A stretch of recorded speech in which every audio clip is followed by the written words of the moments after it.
The podcast you're about to hear includes the story of a Katzie man named Slumuk. Members of the Katzie First Nation have been instrumental in us telling this story properly. We acknowledge that the story of Slumuk originates from the ancestral lands of the Katzie people.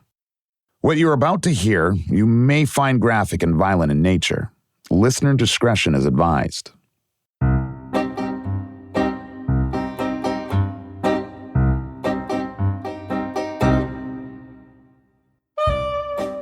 Berlin, Friday, December 4th, 1931. Adolf Hitler tells the British and American press, quote, "It will not be necessary for me to seize power through a coup d'etat. It will be mine within a short time anyway, since every election brings my party closer to an absolute majority." End quote. The next morning, almost 8,000 kilometers away in New Westminster, British Columbia, the morning edition of the newspaper had a much different headline quote. "Missing prospectors, horse and buggy, make problem for the police.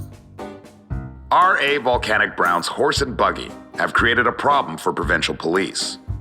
Brown, aged prospector, believed to have perished in the mountains north of Pitt Lake, left his horse and buggy with a Port Coquitlam farmer when he started last summer on his prospecting trip.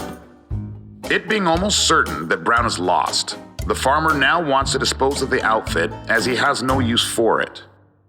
Disposition of Brown's property, however, would await court procedure, and in the meantime, the horse has to be fed and kept." End quote. Prospectors in the rest of New Westminster were already wondering whatever happened to Volcanic Brown. So Hitler's speech seemed foreign and far away, with the whole town abuzz with the whole new concern. Who's going to feed the missing man's horse? I'm Kru Williams, and this is Dead Man's Curse, Volcanic Gold. Episode 2, Man of Mystery.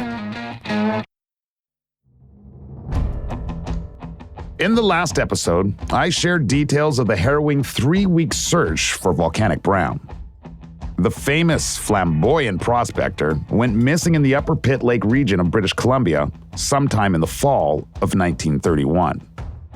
The rescue team included Constable George Stevenson, a warden with the Game Conservation Board, and Leroy McMartin, a forest guide and fur trapper.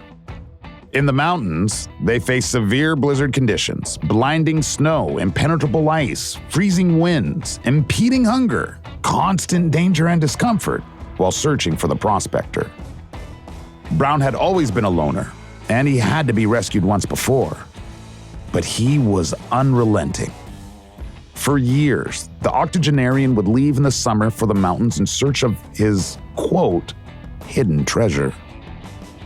In September, he would check in at the fish hatchery in the town of Alvin. He never divulged the whereabouts of his treasure. Volcanic Brown was known in BC prospecting circles and in his adopted hometown of Grand Forks, located over 500 kilometers east of Pitt Lake, for always finding all sorts of treasure, especially gold. Except in 1931. He didn't come back. You find Volcanic Brown, you change history. If you've been listening to this podcast from the beginning, you know that's my buddy Adam Palmer. He's the resident mountaineer on the TV series Dead Man's Curse, and part of the team, which includes me, wayshower Don Froese, and truth seeker Taylor Starr. Since the beginning, we've been on the trail of the legend and the curse of Slumuk's lost gold mine.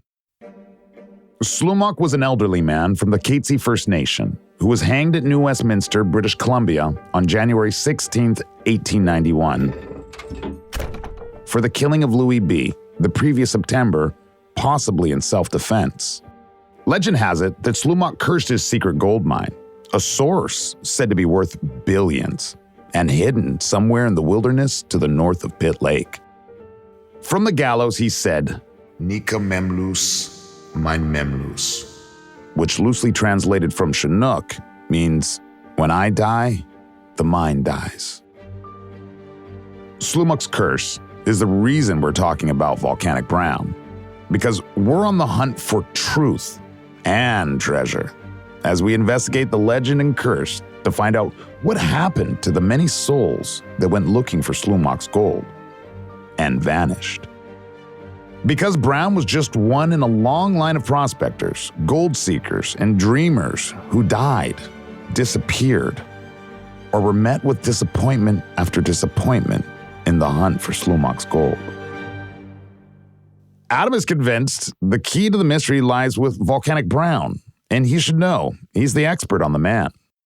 Well, I mean, he really came onto the scene in the mining world by being that hardcore prospector that was doing things all himself. He was out in the field. He was drilling the holes. He was everything that had to do with mining during that time, that involved claims, prospecting, the business of mining. He was the guy.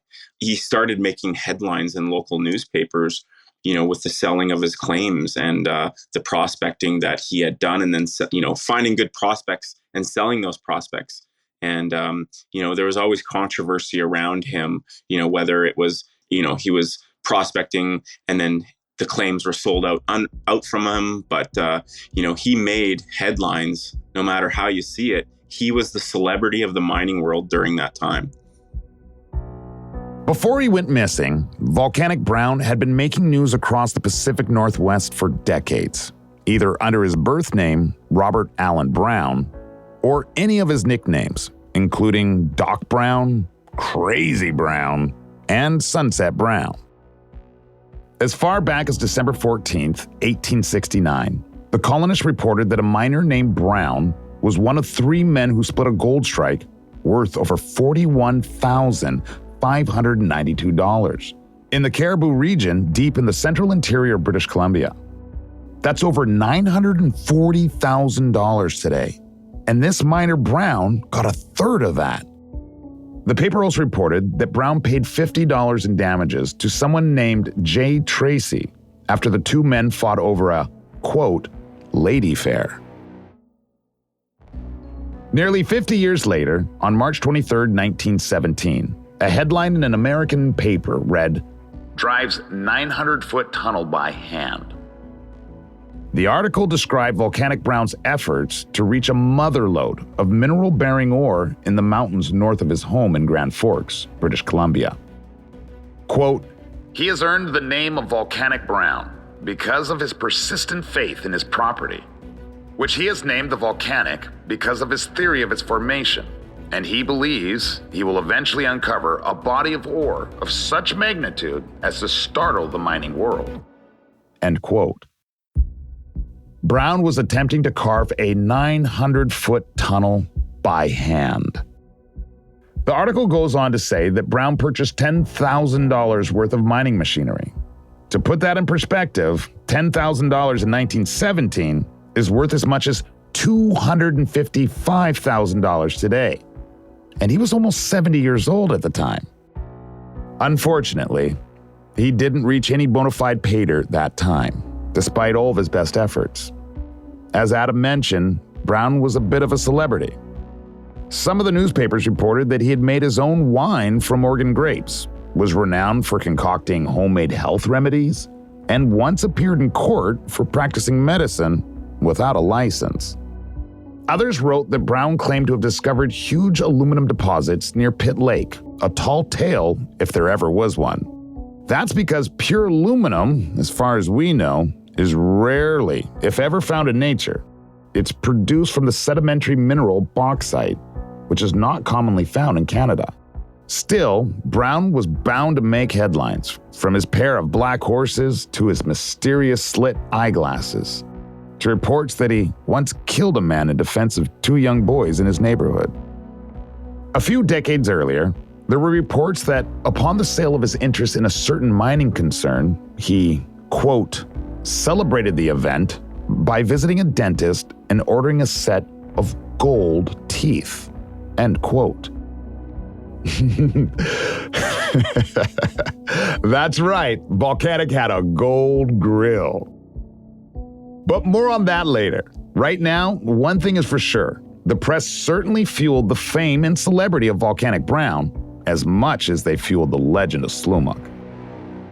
Adam says there's a chance a bit of fiction got mixed in with the facts. Newspapers love a good story, and Volcanic Brown was the perfect venue to create stories from. You have a character and you have a mission. You got a character, you got gold, you got bizarre, crazy stories. Well, that's great reading material, So they had, just like when someone's writing a story or writing a show or writing a TV, you have to have a character. Adam says that Brown's fame came long before his search for Slumach's lost mine. We don't really know when he started his search, but it is stated in articles in the 1920s that he had been looking for Slumach's gold for years.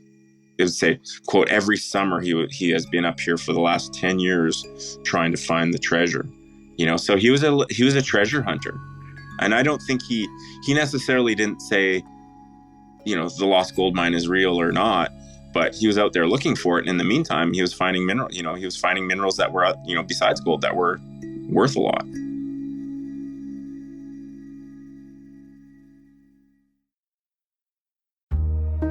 Volcanic Brown saw early successes and failures in mining copper, iron ore, gold, and other precious minerals. He set the standard for solo prospectors in the old days, especially as an individual without a large mining corporation backing him. Well, I think his business record tells a lot about just how intelligent this guy was. That's Don Froese, the way shower of our team and member of the Stolo First Nation. Business-wise, he was not one of these nutty prospectors. This guy was. He made calculated moves with his claims, and today some of his old claims are still being mined. I don't think we give him enough credit for his intelligence, for his planning. He had the spirit of an entrepreneur, of course, but he also had the incredible work ethics. You might remember, Slumach was also not given credit for his entrepreneurial skills. As you'll hear this season, there were many similarities between the two men. Taylor Starr is our team's truth seeker. She's a member of Seabird Island First Nation, Don's daughter, and descendant of Slumach.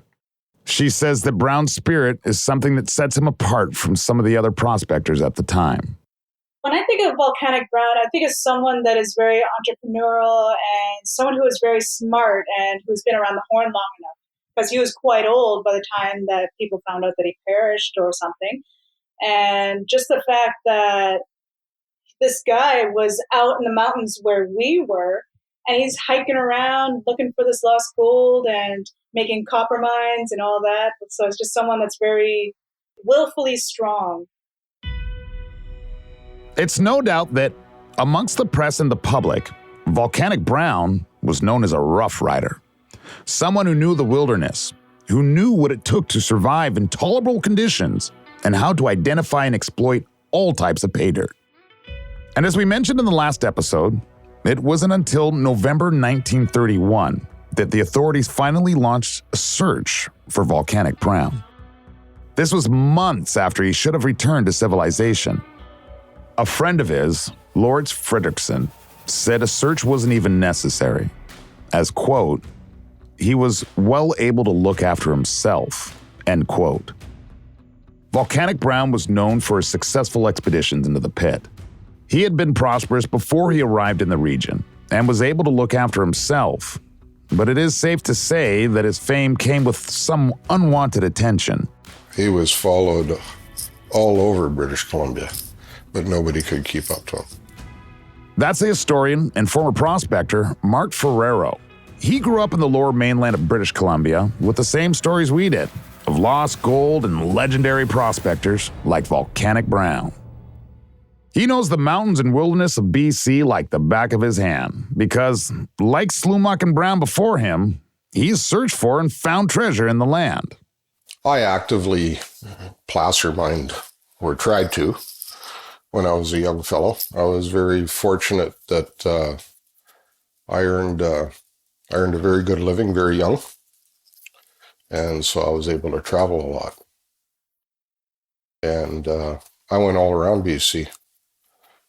I guess we're getting close to 20 years ago, maybe a little less. I took a trip around BC with the intentions of dipping my pan in every well-known placer creek. Not looking just to dip, because there were many that I hadn't visited, right? Took me a month and a half, right? And there was a lot of travel in between that, right? Basically, get somewhere, drive in, do my thing, and then carry on. Marc says Volcanic Brown had to have a specific skill set to be able to prospect successfully in severely dangerous conditions. He was very, very good in the bush, a master bushman. Very, very good at eluding and losing his followers. And he did it all on foot. He rarely had an animal. One could wish to be that strong and have that kind of drive and to live as long as he did doing what he did. I mean, that's, the climate, minus 40 below in the wintertime and colder at elevation, or at least that at elevation. And, out smashing around a pick hammer against a bunch of rock to make a hole in the wall, right? And hiking into these things. The north end of there's a little town site, but it's remote. And in those years, almost completely isolated. There was nothing up there. So you had to hunt, you had to carry in supplies. I'm thinking it had to be 2-3 days from the head end where he was minimum walking distance.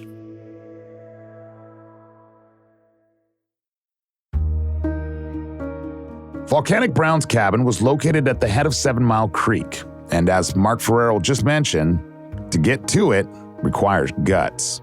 This is unforgiving terrain. But Taylor Starr believes Brown was comfortable and knew what he was getting himself into. He is a smart man. As I said before, he's an entrepreneur. He's book smart. He's up in the mountains and he knows how to live up there. He won't just all of a sudden lose his marbles and go out and just fall in a crevasse somewhere. He's going to know what's going on.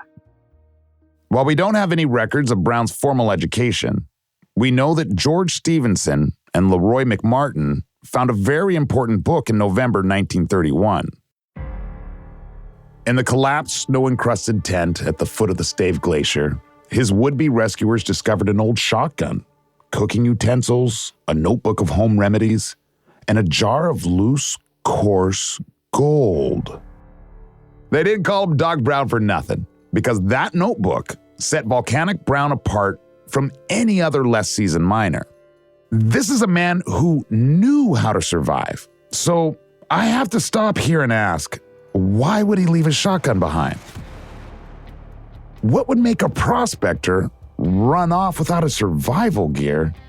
And why would he even leave a single well-earned gold nugget behind?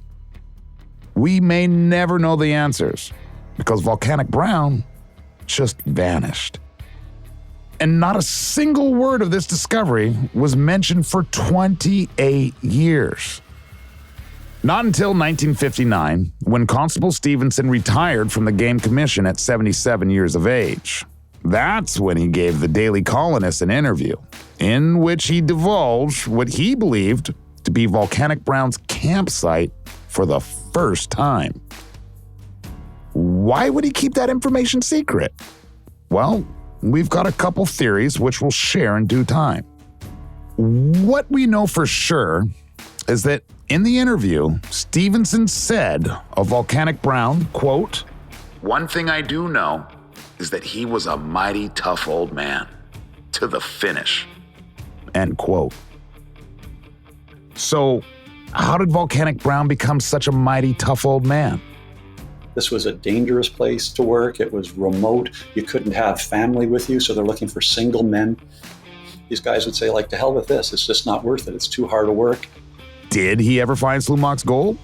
these urbanites were out there looking for role models in some way. They would love to have sort of the curmudgeonly prospector who would come into town now and then, and you could write up a story about him. Was Volcanic Brown a victim of the curse? And whatever happened to his horse? All that and more next time on Dead Man's Curse, Volcanic Gold. Thank you for joining me, and special thanks to Adam Palmer, Don Froese, Taylor Starr, and Marc Ferrero on their work on this episode. Dead Man's Curse is hosted by myself, Kru Williams, and written by Ernest White II and Dila Velasquez. Our producers are Dila Velasquez and Jessica Young. Audio producers are Rosalind Kufor and Rob Johnston. Sound design by Rob Johnston. Our associate producer and Indigenous cultural and heritage consultant is Gail Starr. Our executive producers are Chris Duncombe, Ernest White II, Michael Francis, Kru Williams, Tim Hardy, and David Way. Dead Man's Curse is a production of Curious Cast, podcast for curious minds, and Great Pacific Media. For more information on this episode, please check notes for additional social media and website information. Thanks so much for listening. We'll see you next time on Dead Man's Curse, Volcanic Gold. For more information on this episode, follow us on social media, check out our website, and check out our show notes for additional information. We'll see you next time on Dead Man's Curse, Volcanic Gold. We'll see you next time on Dead Man's Curse, Volcanic Gold.